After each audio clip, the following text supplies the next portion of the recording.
Guys use tips A4. ഞാൻ ഇന്ന് പറയാൻ പോകുന്ന ഈ ആപ്പ് ഏറ്റവും കൂടുതൽ ഉപയോഗപ്പെടുന്ന ആർക്കാണെന്ന് അറിയുമോ? ട്രാവലേഴ്സിനും ഫുഡ് ബ്ലോഗേഴ്സിനും.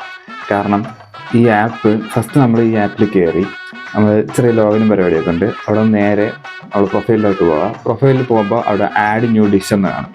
ആ ആഡ് ന്യൂ ഡിഷിൽ കയറിയിട്ട് നിങ്ങൾക്ക് ആഡ് റെസ്റ്റോറൻറ്റ് എന്നൊരു ഓപ്ഷൻ കാണാം.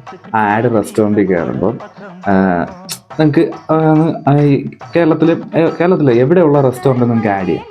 ആ റെസ്റ്റോറൻറ്റ് ആഡ് ചെയ്തിട്ട് നിങ്ങളെ ഫേവറേറ്റ് ഡിഷ് അവിടെ ആഡ് ചെയ്ത് കൊടുക്കുക. അപ്പോൾ നിങ്ങൾ ഈ പ്രൊഫൈല് വേറെ ആൾക്കാർക്ക് ഷെയർ ചെയ്ത് കൊടുക്കുക. അങ്ങനെയൊക്കെ ചെയ്യാൻ പറ്റും. അപ്പം ആരെങ്കിലും ട്രാവൽ ചെയ്ത് പോകുന്നവർക്കോ ഇപ്പോൾ ഫുഡ് സ്പോട്ട്സ് അറിയാത്തവർക്കോ ഈ ആപ്പ് ഉപയോഗപ്പെടും. കാരണം അവർക്ക് ഏത് ഫുഡാണ് കഴിക്കാൻ പറ്റുന്നതെന്ന് അറിയാം. അതുപോലെ ഫുഡ് ബ്ലോഗേഴ്സ് ഉപയോഗിക്കുമ്പോൾ അവർ ഈ ചെന്നിട്ട് റീലിടത്തില്ലേ, അതൊക്കെ ഇതിലേക്ക് ആഡ് ചെയ്തിട്ടാൽ ബാക്കിയുള്ളവർക്ക് എളുപ്പം. ഓക്കെ, അപ്പോൾ ട്രാവൽ ചെയ്ത് പോകുന്നവർക്കും ഫുഡ് ബ്ലോഗേഴ്സിന് ഇത് അയച്ചെടുക്കുക. Okay bye.